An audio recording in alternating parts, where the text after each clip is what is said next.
Hello guys, this is my first YouTube channel video.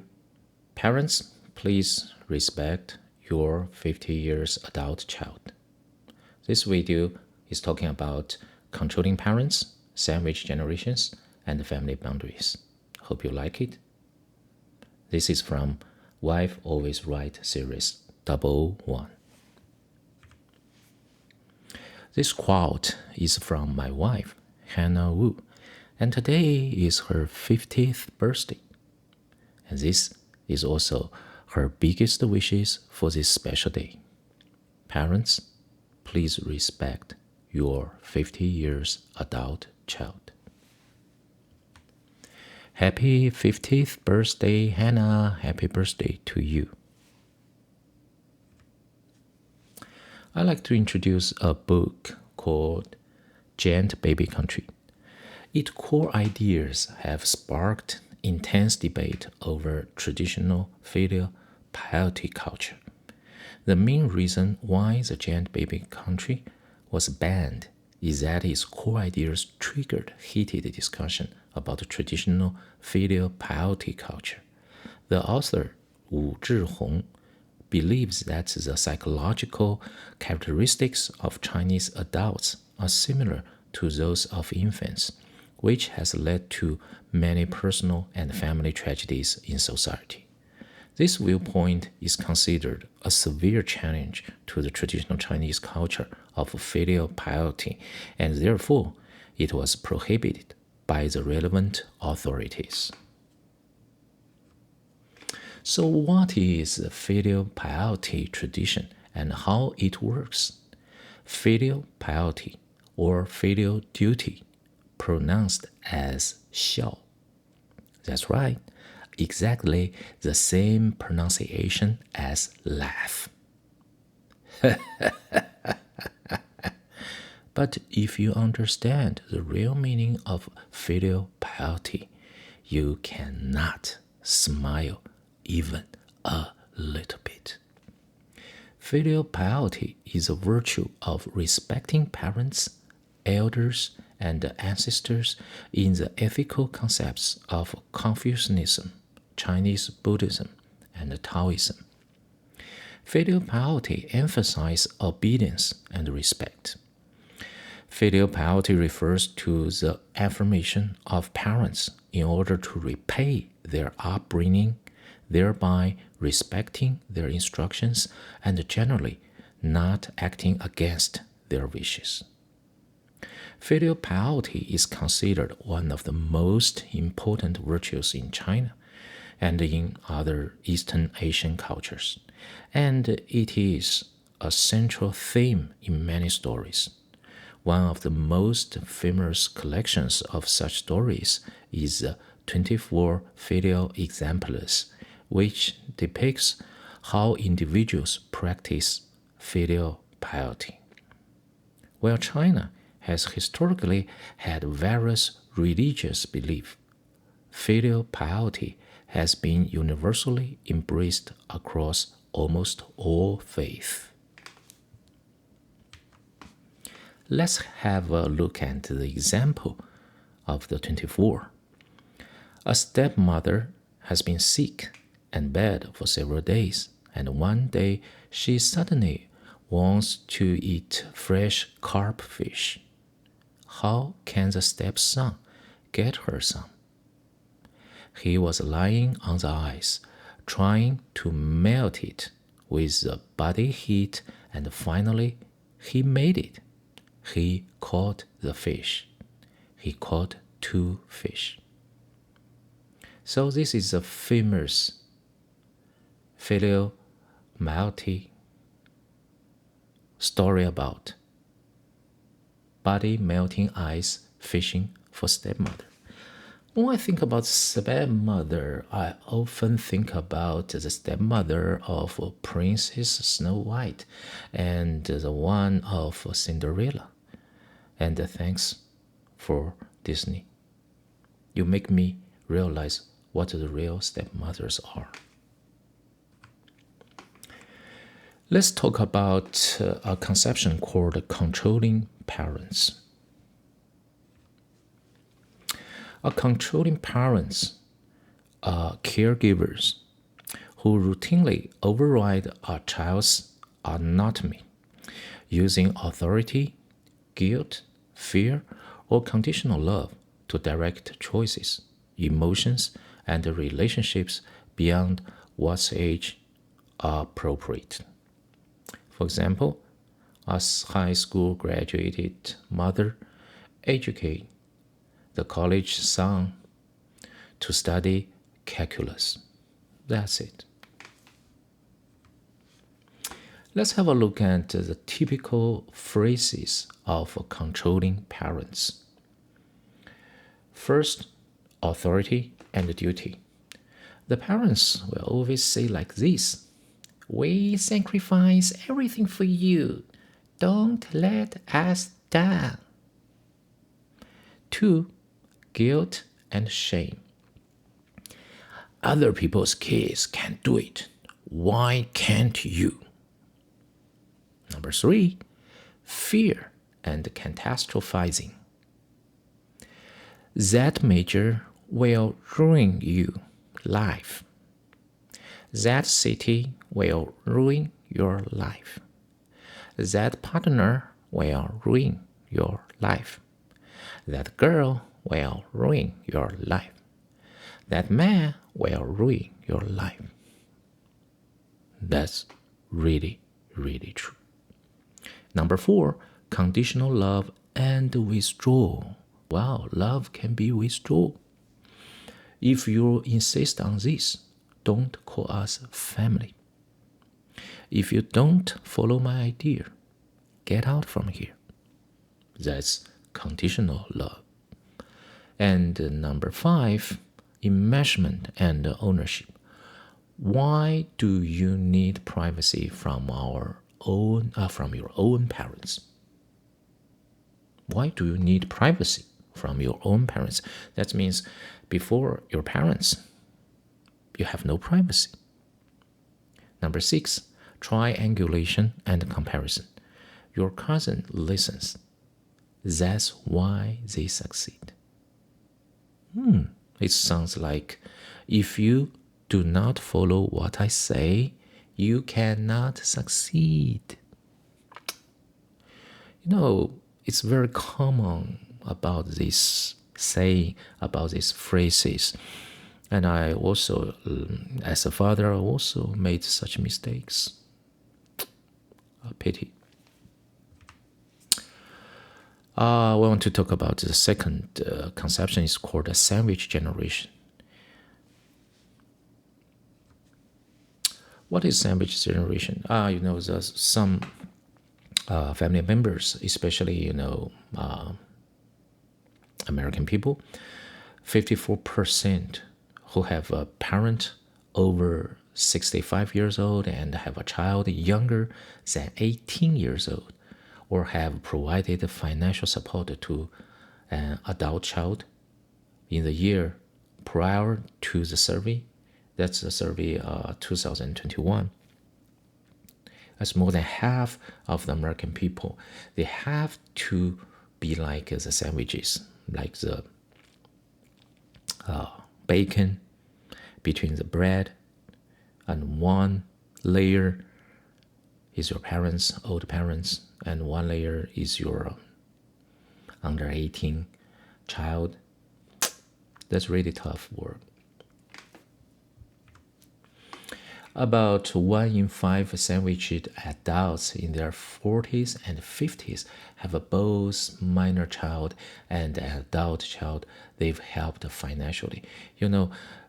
United States, I really feel there's a lot of financial problems or financial burdens for the adults, and especially the adults have to support the family members, especially the 18-year-old, below 18-year-old children. So that's a huge problem. And third is about the sandwich generation. Adults are somewhat more likely than other adults to say they are very satisfied with their family life. That is the same that their family life they feel satisfied with it. I think it's very interesting. Even they are identified as a sandwich generation, but they find their life is good. They're satisfied with their life. I think there are some reasons because of the responsibilities. Those guys have very strong responsibility, and I think it's their duty. It's very like the filial piety talks about to take your duty. It's your duty, man. So they feel somewhat more satisfied than the other adults, even there in the sandwiches. That's interesting. Well, let's talk about the third conception of today is family boundary. That's also what I concern most in the family relationship is about boundary. So I named this channel Dr. Lee Boundary Lab. That's the reason. Let's have a quick look at the core features of family boundaries. The family boundaries have lots of contents and elements of it, and to sum up, I have 8 elements of or features of family boundaries. The first is consent. Consent means get the agreement, get the permission of the family members, not only for the parents but also for the children. They need to get the consent of each other, but not to break the rules. And the second core feature is time. Time can produce lots of problems, especially when you do the job, you have to do the work, you have, physical problems, you have other issues, lots of things mixed together and make your emotions disturbed, or you feel it's a mess and you have bad emotions towards the family members. So time is very, very important. So you need to have a good time planning, and that will help you a lot, and we'll talk about later. And third is privacy. Yeah, privacy is the same as important as the consent. And if you want to, or if you realize you may do some influence to other people's privacy, you need to ask their permission, ask their consent. Can I do it? Can I use your bathroom? Or something like that. And fourth, emotion. Emotion is a big, big topic. And there's one thing is self-discipline. You have to control your own emotion, not only for the children, but also for the parents, especially for the parents.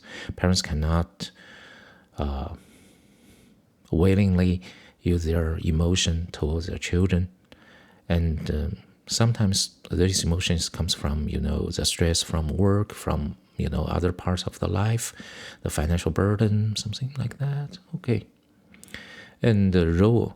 The role also means the role you play as a role player, somewhat. When you play the role as, for example, as a breadwinner in the family, for the male, for the husband, husband need to realize the importance of it, and also know it's not the reason to give bad temper to the children, even you are the breadwinner. And responsibility. Responsibility is so important, especially when the family meets some problems, meet tragedies, meet financial problems. The one need to stand up, stand out, and take the duty. And also, it's not the duty, only the duty for the children, but also the duty for the family, the whole family members. Everybody needs to take the duty. And the financial is a big, big, big, big, big, big problem. It's not only about the money, but also about the debt. Not how much money you earn, but how much money you spend. So let's talk about it later. But frankly speaking, financial problem is one of the most important and also core features of family boundaries. And the last one is flexibility. That's really I want to introduce to you and about to fix and to make a vivid energy of the family boundary. Family boundary is not fixed, it's not cold, it's warm, it's elastic, and it's protection. It's a protection of the whole families. So we have to keep the flexibility of the family. Our amazing and diverse world is shaped by boundary. So what we do for the boundary? Boundary is a way to build and to pass. Well, we have some actions to the solutions, or we have solutions for the family boundaries. First, we need to have a quick diagnostic process to our family.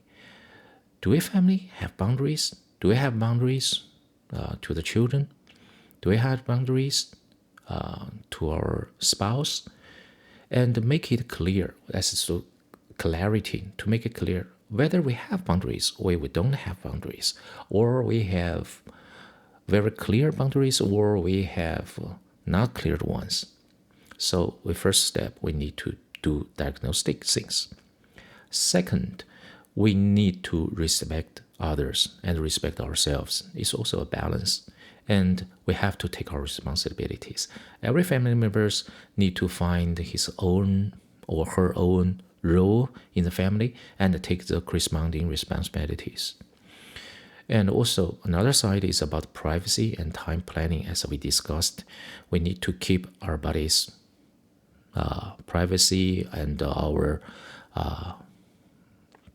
physical privacy and also some mental privacy. And the family members have to get the permission to know about the opposite side privacy, the family members' privacy. And also time planning is so important.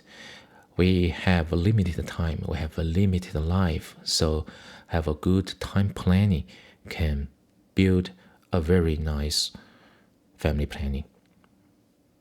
And the family, not family planning, as a family boundary. Yeah, the last thing is the boundary and the flexibility. As I discussed, the boundary is not fixed. The boundary need to have flexibility. We need to make people understand about our